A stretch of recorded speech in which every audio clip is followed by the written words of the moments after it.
ಬೆಳಗ್ಗೆ 6 ಗಂಟೆಗೆನೆ ಕಾಫಿ ಕುಡಿಯೋ ಟೈಮಲ್ಲಿ ಎಣ್ಣೆ ಅಂಗಡಿನ ಓಪನ್ ಮಾಡಿ ಕುಡಿಸ್ತಾ ಇರೋ ಜನಗಳು ಕಚ್ಚಡ ನನ್ನ ಮಕ್ಕಳು. ಮನೆ ಮನೆ ಹಾಳು ಮಾಡ್ಬೇಡ್ರೋ ಕುಡ್ದು ಅಂತ ಹೇಳೋ ಬದಲು ಬಂಡ್ರೋ ಕುಡಿದ್ ಸಾಯಿರೋ ನನ್ನ ಮಕ್ಕಳು, ನೀವು ಸತ್ರೆ ಸಾಯಿರಿ, ನಮ್ಮ ಸರ್ಕಾರಕ್ಕೆ ಕಾಸು ಬಂದ್ರೆ ಸಾಕು ಅನ್ನೋ ಕಚ್ಚಡ ನನ್ನ ಮಕ್ಕಳು ಇರೋದು. ಈಗ ಒಂದ್ ಮಾತು ಹೇಳ್ಬಿಟ್ರೆ ಸಾಕು, ಇವಳು ಬೇರೆ ಪಕ್ಷದೋಳು, ಪಕ್ಷ ಕಟ್ಕೊಂಡು ನನ್ ಎಕಡ ನನ್ಗೇನಾಗ್ಬೇಕಾಗೈತೆ, ನ್ಯಾಯ ಎಲ್ಲೈತೆ ಅದನ್ನೇ ಮಾತಾಡ್ತಾ ಇದ್ದೀನಿ ನಾನು. ಏನಾದ್ರೂ ಅನ್ಯಾಯ ಆದಾಗ ಯಪ್ಪನ್ ಹೋಗಿ ಕೇಳ್ರಿ. ಜಿ ಪರಮೇಶ್ವರ್ ಅವ್ರೇನಂತಾರ ಗೊತ್ತಾ?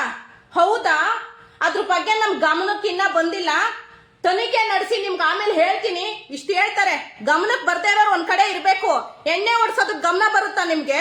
ಅದ್ರಲ್ಲಿ ಚೆನ್ನಾಗಿ ದುಡ್ಡು ಮಾಡ್ಬೋದಾ? ಗಂಡಸ್ರುಗಳಾದ್ರೂ ಸ್ವಲ್ಪ ಯೋಚನೆ ಮಾಡ್ರಿ. ನಿಮ್ನ ಕುಡ್ಸಿ ನಿಮ್ಮನೆ ಹಾಳು ಮಾಡ್ಬಿಟ್ಟು ಅವ್ರ ಮನೆ ಉದ್ಧಾರ ಮಾಡ್ಕೋತಾವ್ರೆ. ಗಂಡಸ್ರುಗಳು ಸ್ವಲ್ಪ ಯೋಚನೆ ಮಾಡಿ. ನಿಮ್ ಹೆಂಡತಿ ಮಕ್ಳು, ನಿಮ್ ತಂದೆ ತಾಯಿ ಇಲ್ಲಿ ಒಂದೊತ್ತು ಊಟಕ್ಕೆ ಹೆಂಗಪ್ಪ ಅಂತ ಯೋಚನೆ ಮಾಡ್ತಾ ಇದ್ದಾರೆ. ನೀವು ದುಡ್ಡು ಕೊಟ್ಟು ಕುಡಿತಾ ಇದ್ದೀರಲ್ಲ, ಅವ್ರ ಮನೆ ಹೆಂಗಸರು ಮೈ ತುಂಬಾ ಚಿನ್ನ ಏರ್ಕೊಂಡು ದಿನಕ್ಕೊಂದ್ ರೇಷ್ಮೆ ಸೀರೆ ಉಟ್ಕೊಂಡು ಅವ್ರ ಮನೆ ಗಂಡಸರು ಎಲ್ಲಾನು ಚಿನ್ನದ ಬಾತ್ರೂಮ್ಗಳು ಕಟ್ಟಿಸ್ಕೊಂಡು ಕೂತವ್ರೆ ನೀವು ಕೊಡೋ ಎಣ್ಣೆ ದುಡ್ಡಿಂದ. ಇನ್ಮೇಲಾದ್ರೂ ನಿಮ್ ಮನೆ, ನಿಮ್ ಹೆಂಡತಿ, ನಿಮ್ ಮಕ್ಳು, ನಿಮ್ ತಂದೆ ತಾಯಿನ ನೋಡ್ಕೊಳ್ಳಿ ಖುಷಿಯಿಂದ. ಕುಡಿದ್ಬಿಟ್ಟು ಉಚ್ಚೆ ಒಯ್ದ್ಬಿಟ್ರೆ ಬಂದ್ಬಿಡಲ್ಲ ಭಾಗ್ಯ. ಸರ್ಕಾರದವರು ಬರೀ ಹೆಣ್ಮಕ್ಳಿಗೆ ಮಾತ್ರ ಎಲ್ಲ ಫ್ರೀಯಾಗಿ ಕೊಟ್ಟವ್ರು. ಯಾಕೆ ಗೊತ್ತಾ? ಹೆಣ್ಮಕ್ಳು ಬುದ್ಧಿವಂತರು. 90 ಹೊಡ್ಸಿದ ತಕ್ಷಣ ಅಣ್ಣಂಗೆ ಜೈ ಅಂತ ಯಾರು ಹೋಗಲ್ಲ ಅಂತ ಅವ್ರಿಗೆ ಗೊತ್ತು. ಗಂಡಸರು ದಡ್ ನನ್ ಮಕ್ಳು 100ಕ್ಕೆ 100 ಅವ್ರಿಗೆ ಗೊತ್ತು. ಈ ನನ್ ಮಕ್ಳಿಗೆ ಒಂದ್ 90 ಹೊಡ್ಸ್ಬಿಟ್ರೆ ಅಣ್ಣ ಜೈ ಅಂತ ಬಂದೇ ಬರ್ತಾರೆ ಅಂತ ಗೊತ್ತು. ನಿಮ್ದೇನಿದ್ರು 90ಗೆ ಮುಗ್ದೋಯ್ತು.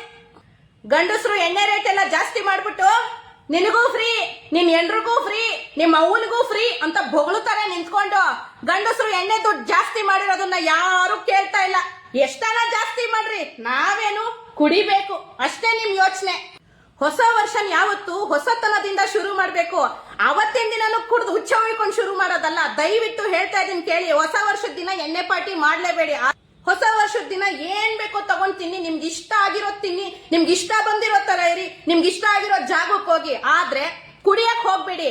ಈ ಸರ್ಕಾರದವ್ರಿಗೆ ಅವತ್ ಗೊತ್ತಾಗುತ್ತೆ ಗಂಡಸ್ರೆಲ್ಲ ಒಗ್ಗೂಡಿದ್ರೆ ನಮ್ಗೆ ಏನಾಗುತ್ತೆ ಅಂತ.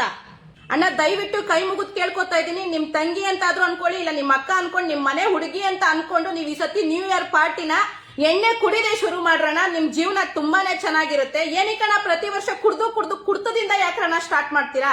ದಯವಿಟ್ಟು ನನ್ ಮಾತು, ನನ್ ರಿಕ್ವೆಸ್ಟ್ ಅನ್ಕೊಳ್ಳಿ, ಈ ಸತಿ ಕುಡಿತಾ ಇಲ್ದೇನೆ ಶುರು ಮಾಡಿ ಅಣ್ಣ.